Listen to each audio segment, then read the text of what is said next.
The 6th of the 11 games recorded using my free trial of the Switch Online is Vice Project Doom.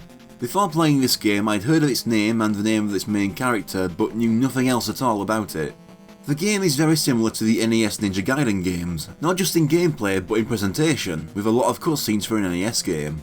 The opening cutscene before the title screen shows a man staring out a window to this city, believing that the future of the city's people depends on him. He asks the guy behind him, Jacobs, about the status of Project Doom. It is progressing as planned, but one of the subjects has escaped and hasn't been found yet. He's told to find and kill it, and then the man asks Jacobs how he is doing. He is spending most of his time with them. Jacob asks if he should bring him to the man, but he says that he will come to him on his own eventually, just as the man himself did 30 years ago. Starting the game shows us Detective Quinn Hart chasing down a maniac on the roads. The Ninja Gaiden-esque platformer I mentioned isn't the only gameplay style in this game, as we start the first level in Hart's car. This is a vertically scrolling shooter where the car shoots crosses at innocent drivers just for being in my way. Blowing up these civilians also has them leave behind their loose change, which I also take. 1 extra life for every 100 coins. It's not just innocents I can wipe out though, I can smash through barricades and traffic cones. Eventually I get giant alien flies to shoot down, and then we just get straight up shmup enemies moving in similar patterns. A lot of weird hovercrafts and the like. After that I reach the boss, the maniac driving a big lorry. It's got cannons that fire a 5-way spread, and it releases smaller versions of its trailer that tried to home in on me. Very easy enough to dodge, and I take it down while taking very few hits myself. The guy is caught in the fiery explosion of his vehicle, while Hart puts on some sunglasses so he can look cool facing away. But then he realises that there's no record of the guy. Plus there's the weird monster fingers, and the insane future gun. Hart asks his girlfriend, Christy, to run a check on everything in the vehicle. Meanwhile, someone just hangs out in the shadows behind Hart, calling himself Hart's guardian angel. That's when we get the title screen and are dropped into stage 2. Now we're like Ninja Gaiden. Hart has a laser whip he can swing, and he can also swap between a gun and grenades, which have limited ammo. Enemies include giant birds and Jiangshi, along with dudes that crawl along the floor with spikes on their backs. As I jump across these girders, some have small cracks in them that make them crumble and fall off screen. I reach the second screen, where I have to keep moving forward while dealing with more birds, as all the platforms will collapse soon after I land on them. At the end is a ladder to climb down to the next screen. As I approach the first conveyor here, I get my first death when the floor collapses beneath me and drops me into a pit. I'm checkpointed to the start of the current screen though, so it's okay. I cross the conveyor and a pair of ladders to find wizards throwing fireballs and floating guys with pumpkin heads throwing sickle boomerangs. That last one drops a big piece of meat I can heal with, and behind him is a ladder down to the 4th screen. A couple more enemies and another collapsing floor between me and the ladder down to the 5th screen. This screen has the level's boss, this big guy with an animal head who throws girders along the floor at me. Between throws is when I'm supposed to get in close and start attacking. He can also throw girders along the air if you happen to be mid-jump when he starts his throw, so watch out for that. He'll also jump between the edges of the screen to mix things up a little bit. But once he does that once, I manage to get in and take out the remaining 90% of his health in a few seconds by just button mashing. Hart is very confused over the situation and asks for Christy, but she's busy, so their mutual friend Sophia is sent in to help. She says that after investigating everything, it all leads to Kim Ron, someone Hart is aware of. The rumours say that he practices black magic. He's a mafia leader, and Hart travels to China for stage 3 to find him. The wizards return and are joined by dogs and men twirling staffs while speeding in your direction. It's here I start trying out the gun to find it's pretty useful. No huge downsides apart from ammo, simply shoots in a straight line and deals the same damage as a normal attack. While trying to avoid a wizard's fireball, I find I can still run while crouching.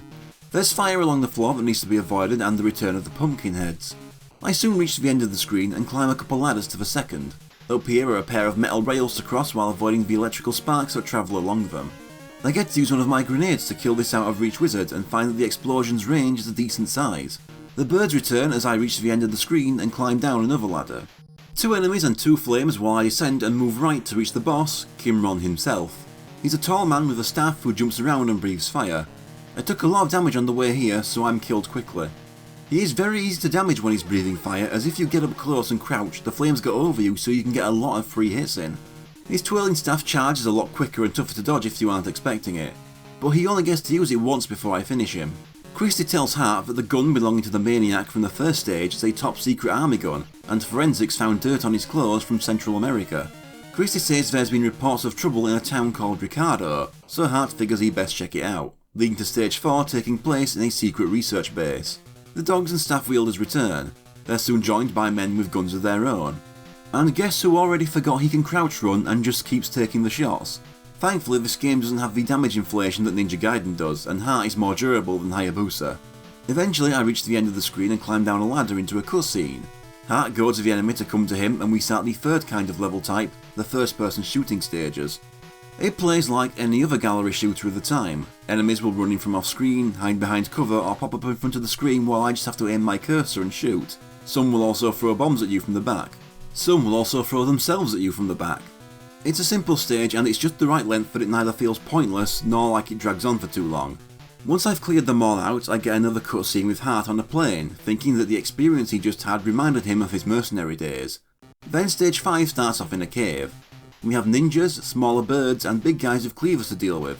I also need to break down a couple walls at certain points. Blue ninjas try the Zelda 2 downstab on me, while red ones will throw free kunai at me. Yellow ninjas will climb along the ceiling and try stabbing me if I run underneath them. The red ones are the biggest pain though. They jump from below the screen and drop back down after they throw, but only when you move away from their jumping point. I just try to ignore them as I jump ahead to the end of the screen. This screen has me climbing a waterfall by jumping up the logs, slowly falling down it. You can't climb them all in one though, which is why there are ledges on either side of the waterfall that you can jump on and then wait for a usable pattern of logs to drop down. A bit of that and I reach the top to move on to stage 5 too, taking place in a jungle. There are fish jumping from the water and spitting water ball spreads that move slowly in my direction. This is where I learn the first few frames of my whip attack can hit enemies right behind me, which is useful. I have to go through some vines to continue on this screen, but unlike the walls I broke open earlier, these can grow back and damage you. Then comes these narrow platforms with fish jumping out from every gap. Then the platforms get narrower and the birds join in, making an enemy that didn't bother me before the most terrifying foe I can fight. I end up getting killed on the last platform. That's also my first game over. Even the game overs are lenient for an NES game. It places me at the start of the sub-stage I died on, so I just restart on 5-2 instead of 5-1. I get knocked into a pit by the fish, then a bird does the same thing even earlier, and then again in the same spot. Thankfully my continues are also infinite. Next time I make it back to where I game overed the first time and climb these ladders to the next screen. A lot of vines to cut through and the return of the soldiers with the guns, this time remembering to crouch run under their shots. Past them is the boss, a massive tank. Its weak point is the glowing blue ball on the end of its cannon. It mainly fights by shooting homing missiles from the roof and huge fireballs from the smaller cannon on the front. Nothing a bit of crouch running can't avoid. It's actually not a hard boss, most of the hits I take and the eventual death being caused by my impatience more than anything else. But next time I take it down easily. To really sell the Ninja Gaiden comparisons, Heart even steals Hayabusa's iconic catchphrase. He finds the entrance to another research base where stage 6 takes place. Starting off with the soldiers and the red ninjas, I have to cross these scrolling ladders while avoiding the propellers at the top and bottom to reach another ladder going up to the second screen. This screen has me moving left, and I die when I fail to cross the first gap with my jump. It's probably the strictest jump so far, but I make it on the second attempt and climb the ladder to the third screen. Dealing with the same two enemies, I have more scrolling ladders to cross before I reach the end of this screen and move on to stage 6 too. The ninjas and soldiers are still around while this screen is laid out a little like a maze. There's also the steam coming out of the ground that can damage you. I move right a bit to climb a ladder to go left, climb another ladder to get going right again, and jump some gaps to reach a series of ladders to climb down to reach the end of the screen. More ladders and soldiers, but it's easier than it looks since I can still whip while climbing. This is the entire screen, and once I pass that second ladder, it's time for the boss. The huge cyborg that flies from one side of the screen to the other, firing the same missiles the previous boss used. I get overwhelmed by the volume of missiles and killed. Game over, got to go through 6-2 again. I make it back and this time I use my grenades. This means I can hit the boss without needing to get too close and risk getting hit. Also, if the grenade hits one of the missiles, the explosion is large enough that it usually takes out the rest of them. I do better than last time, but I still get killed. It turns out the solution is simpler than that. Crouch run in front of him and keep swinging. Not only hitting the boss, but also taking out the missiles as they descend on me from directly above. With that strategy, it's defeated in no time. Heart hears a voice begging him to escape, which Heart recognises as his friend Reese. He turns out to be the cyborg we just defeated. Heart thought Reese was dead, and Reese would rather he was. He found the source of the green slime, the substance in the maniac's lorry. He says that a man with the same face as Heart did this to him. But before Reese can say any more, a sniper's bullet hits him. His last words being that they are still watching Heart and that they've kidnapped Christy. He leaves behind a microchip, but Heart has no idea what it means. Stage 7 then starts on a train. We have the soldiers and the birds still, and lightning obscuring the level and making the trains disappear from view, so you have to be careful not to run into a pit you can't see when lightning strikes. I die here when bumping into an enemy has me bounce back into a pit between carriages. It happens again next time when I get shot in the back. We are starting to see some arsehole-ish Ninja Gaiden enemy placement here. Not quite to those games' levels, but a lot of placing enemies across gaps that always know when to time their shots so that you always jump into them. I then get another game over from getting shot too much. So I get using my grenades and still get shot into a pit at the end of the screen. But next time I finally make it and can cross over to stage 7 too. We're in a sewer now with rats jumping all over. The fish also return from stage 5 as I run along the piss water, and we get a new kind of bird before I reach the end of the screen and climb down to the next.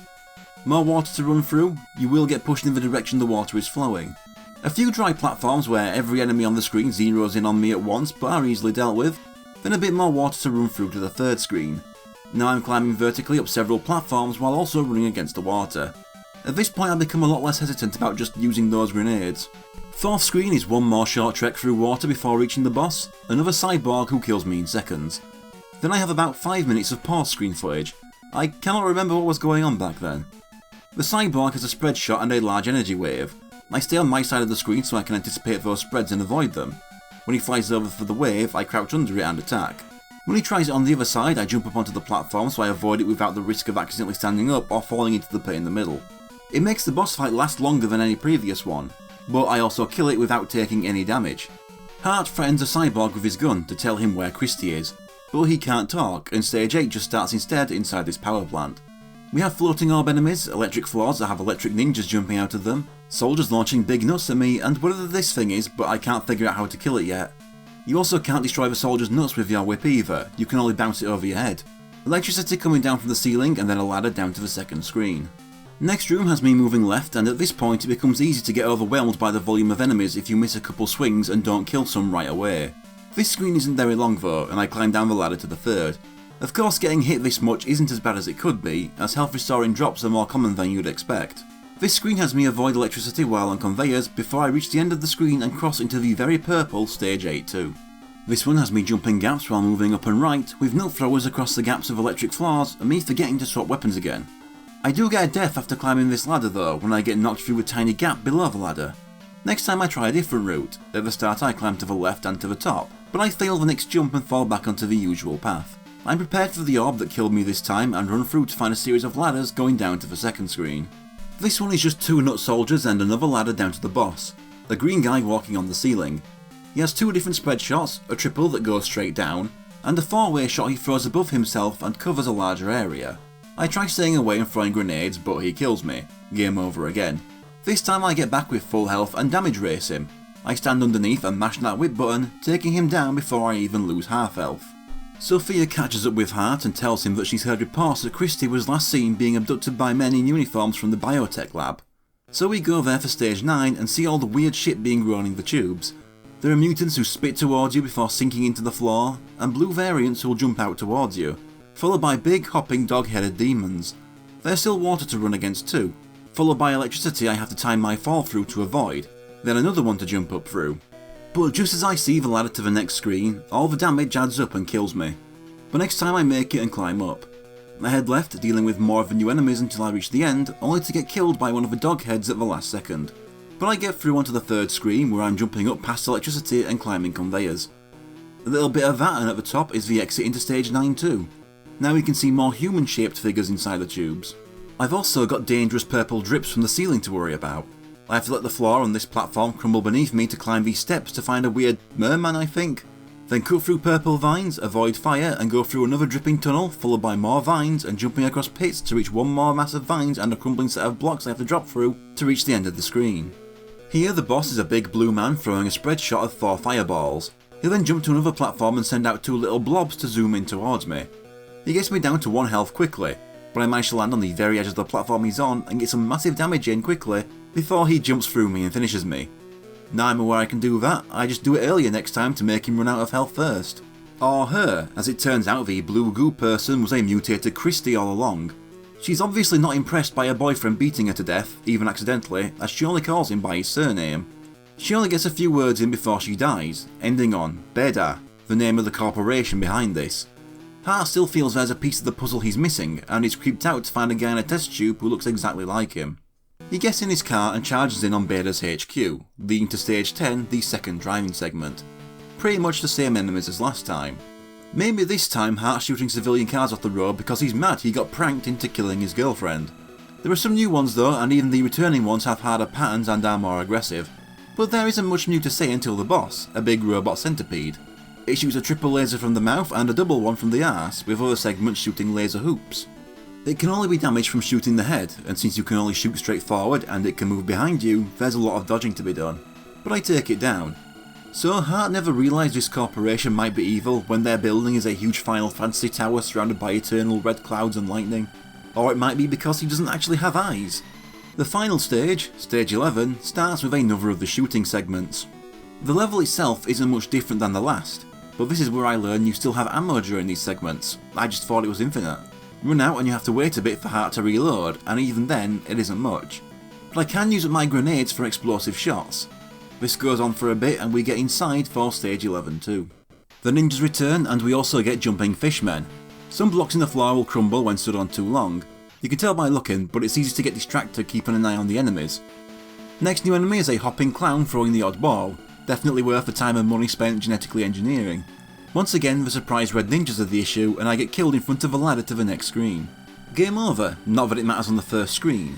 I'm a bit more methodical next time. First time I panicked after getting hit a lot and just tried to brute force my way through everything to the end. Ninjas are still trouble, but I make it to the ladder and climb up to the second screen. Those tall things and the orbs are back, and this time the tall things let me kill them. More crumbling floors and red ninjas, but I still make it to the next ladder and reach the third screen. The third screen has large pits with one crumbling block wide gaps and red ninjas jumping out from them. Of course I make it through the first few and only fall in on the last one. I make it through next time and have to keep moving forward even with the endless fishmen jumping in from behind. A couple more pits and I reach the door to the final battle. We finally meet the shady guy from the pre-title intro. The guy calls himself a provider of what's required for existence. He tries to claim to be a legitimate business but Hart shoots that down, to which the man says he had high hopes for Hart. He's been waiting a long time for Hart's return. He asks if Hart remembers a test tube he saw with the subject that looked like him. Then the man reveals his face. Hart is one of several clones of this man. Even he is not the supposed original, created purely to maintain the Beta Corporation.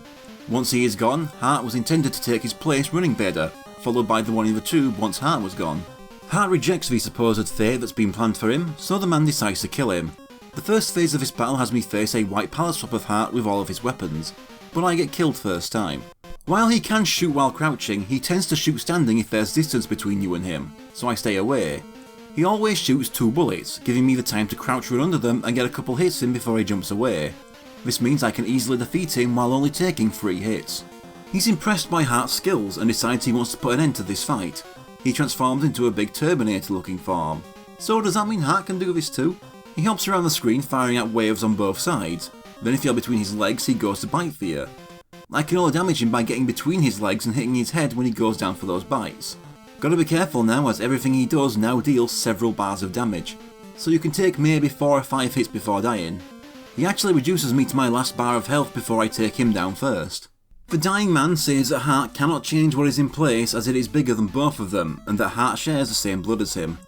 The tower crumbles and Hart walks away, with the clone seen earlier waking up. I liked this game more than I was expecting. In fact, I like it more than the NES Ninja Gaiden games it takes inspiration from. While it does lack those really intense moments you get from those games due to the higher difficulty, it also lacks the bullshit.